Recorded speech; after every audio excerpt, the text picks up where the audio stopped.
নমস্কার, বনিস কিচেনের আরও একটি নতুন ভিডিওতে আপনাদের সকলকে জানাই সুস্বাগতম। আজকের রেসিপি আরও একটা বাচ্চাদের টিফিনের আইডিয়া, যা কিনা তৈরি হয়ে যাবে মাত্র 10 মিনিটে। তাহলে চলুন আর কথা না বাড়িয়ে বরং দেখে নিই এই রান্নাটা করতে কি কি লাগছে। তো এখানে নিয়ে নিয়েছি চিনি, কাঁচা লঙ্কা কুচি, রসুন কুচি, মাখন, নুন আর ডিম।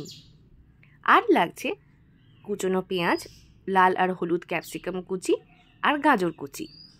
আর যেটা লাগবে আগের দিনের অল্প একটু ভাত আর গোলমরিচ গুঁড়ো। ডিম ছাড়াও কিন্তু এই রান্নাটা অপূর্ব হয় খেতে। আর যদি কেউ একেবারে নিরামিষ হিসেবে খেতে চান তাহলে সেক্ষেত্রে পনিরও ইউজ করতে পারেন, বা সেদ্ধ করে রাখা সোয়াবিন। এই সোয়াবিন দিয়ে বাচ্চাদের টিফিনের জন্য নানান রকম মজার সমস্ত খাবার তৈরি করা যায়। আপনারা যদি সেগুলো জানতে চান তাহলে আমাদের চট করে একটা কমেন্ট করে ফেলুন। আমরা হাজির হব নতুন সমস্ত টিফিনের আইডিয়া নিয়ে, আর আপনিও খানিকটা রেহাই পাবেন। আচ্ছা, তো এবার রান্নায় ফেরা যাক। প্রথমেই কড়াইতে দিয়ে দিতে হবে বেশ খানিকটা মাখন, আর তারপর দিয়ে দিতে হবে কুচনো রসুন।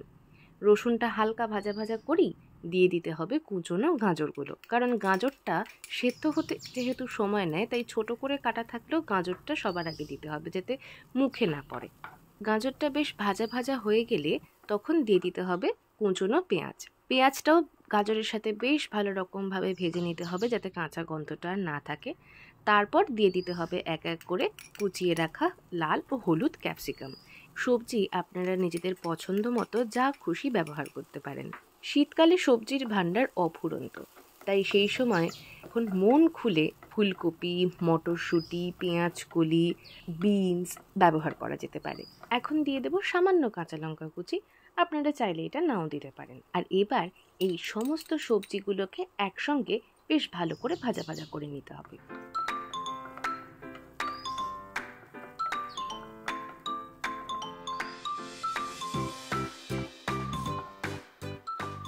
এবার সবজিগুলো বেশ ভালো মতো ভাজা হয়ে গেলে প্যানের চারিপাশে সরিয়ে রেখে মাঝখানটা ফাঁকা করে নেব। এইবার ডিমটা ফাটিয়ে ভালো করে নেড়েচেড়ে ভুজিয়া করে নেব। আমাদের রান্না কিন্তু প্রায় শেষের পথে বলা যায়। বললাম না 10 মিনিটে তৈরি বাচ্চাদের টিফিনের রেসিপি।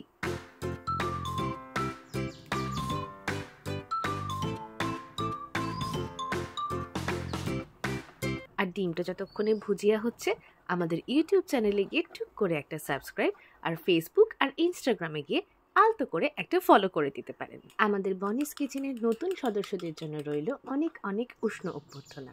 আর যদি এই টিফিন সিরিজের রান্নাগুলো আপনাদের ভালো লেগে থাকে তাহলে টুক করে একটু শেয়ার করেই দিতে পারেন। রান্না কিন্তু আমাদের একদম শেষের পথে। সবজি দিয়ে তৈরি ডিম ভুজিয়ার মধ্যে দিয়ে দিতে হবে ভাত, আর তারপর দিয়ে দিতে হবে স্বাদ মতো নুন আর মিষ্টি।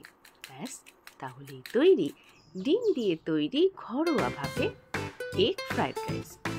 আর সব শেষে দিয়ে দিতে হবে সামান্য একটু ক্রাশ করা গোলমরিচ গুঁড়ো।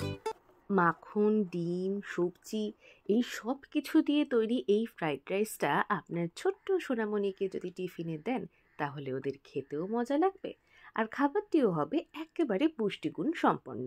বনিস কিচেনের আজকের ভিডিওর মোক্ষম টিপস: ফ্রাইড রাইস একেবারে ঝুরঝুরে করতে ব্যবহার করতে হবে আগের রাতে তৈরি করে রাখা ভাত।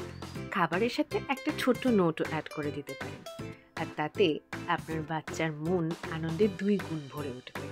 যাই হোক, আজকের ভিডিওটা এই পর্যন্তই। যদি ভিডিওটা আপনাদের ভালো লেগে থাকে তাহলে আপনাদের বন্ধু বান্ধব বা পরিবারের প্রিয়জনের সাথে শেয়ার করতে পারেন। দেখা হচ্ছে খুব শিগগিরই নতুন রেসিপি নিয়ে নতুন ভিডিওতে। টিল দেন ভালো থাকুন, সুস্থ থাকুন, সাবধানে থাকুন। Bye bye.